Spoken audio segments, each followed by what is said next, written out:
बिस्मिल्लाहिर्रहमानिर्रहीम अस्सलाम वालेकुम। मैं हूँ आसिफ और आप देख रहे हैं आसिफ फूड एंड टेस्ट। तो दोस्तों, आज मैं आपके लिए स्पेशल देगी स्टाइल मटन कोरमा की ऑथेंटिक रेसिपी लेकर आया हूँ। मैं आपको बताऊँगा कि शादी ब्याह पर बनने वाला कोरमा कैसे आप घर पे तैयार कर सकते हैं, कौन से ऐसे सीक्रेट मसाले वो यूज़ करते हैं जिससे कोरमे में से एक ख़ास किस्म की खुशबू आती है। ईजी तरीके से आपको कोरमा बनाना बताऊँगा और मैं दावे से कहता हूँ कि 4 से 5 मिनट की वीडियो को जस्ट एक दफ़ा देख लेने के बाद आज से आप देगी कोरमा बल्कि देग से भी कहीं अच्छा कोरमा बनाना सीख लेंगे। और ख़ास बात यह है कि रेसिपी इंतहाई आसान है। तो सबसे पहले प्याज फ्राई कर लेंगे, तो जिसके लिए एक लेंगे प्रेशर कुकर जिसमें हम ऐड करेंगे half cup cooking oil. Oil को गर्म कर लेंगे और साथ ही इसमें ऐड करेंगे एक बारीक कटा हुआ बड़े साइज़ का प्याज। प्याज को आपने हाफ़ ब्राउन करना है, ज़्यादा ब्राउन नहीं करना।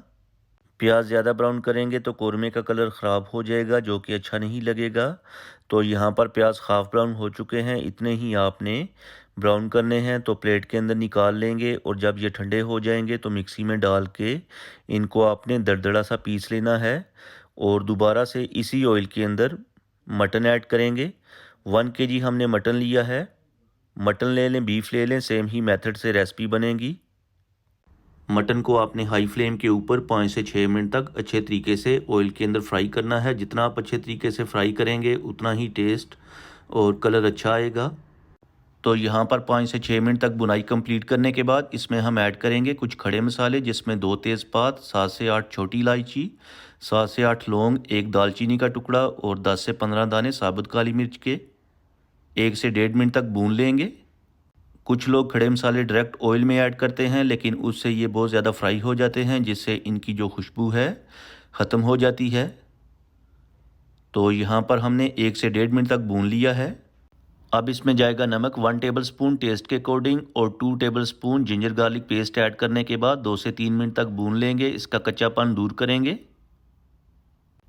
तो यहाँ पर पेस्ट की 2 से 3 मिनट तक बुनाई कंप्लीट करने के बाद अब इसमें जाएंगे कुछ पाउडर मसाले, जिसमें 1 teaspoon red chilli powder, 1 teaspoon ज़ीरा पाउडर, 2 टीस्पून धनिया पाउडर, 1/4 टीस्पून हल्दी पाउडर और साथ ही इसमें ऐड करेंगे 300 ग्राम दही।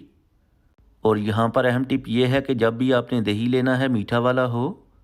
और दूसरी टिप ये है कि दही ऐड करते वक्त आपने फ्लेम को मीडियम रखना है। फ्लेम हाई होगी तो दही जो है फट जाएगा, उससे आपकी रेसिपी ख़राब हो जाएगी। तो अब आपने दही और स्पाइसेस को ऑयल सेपरेट होने तक अच्छी तरह से भून लेना है।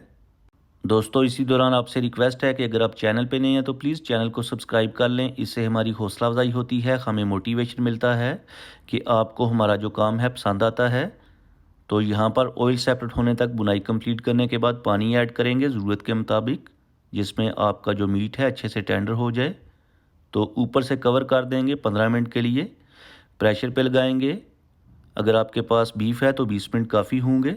और 15 मिनट गुजरने के बाद जब प्रेशर कुकर ठंडा हो जाएगा तो ओपन करके चेक करेंगे कि जो मीट है, मटन है, टेंडर हुआ है या नहीं। इन केस मटन में थोड़ी बहुत कसर है तो दोबारा से आप प्रेशर पे लगा दें तो ये टेंडर हो जाएगा। तो ये देखें माशाल्लाह अच्छे से टेंडर हो गया है।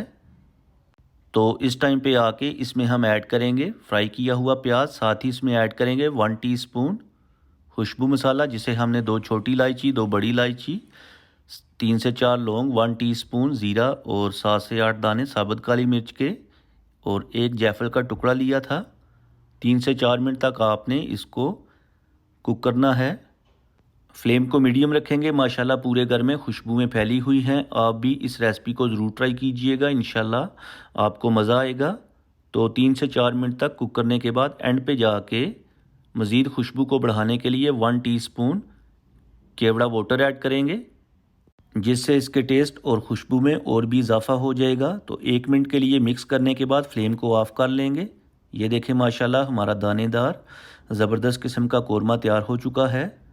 आई होप कि आपको आज की रेसिपी पसंद आई होगी। रेसिपी पसंद आई तो लाइक करें, शेयर करें। चैनल पे नए हैं तो प्लीज़ चैनल को सब्सक्राइब कर लें और प्यारा सा खूबसूरत सा कमेंट करके बताएं कि आपको मेरी आज की रेसिपी कैसी लगी है। अब मैं आपसे इजाज़त चाहूँगा। अल्लाह हाफिज़।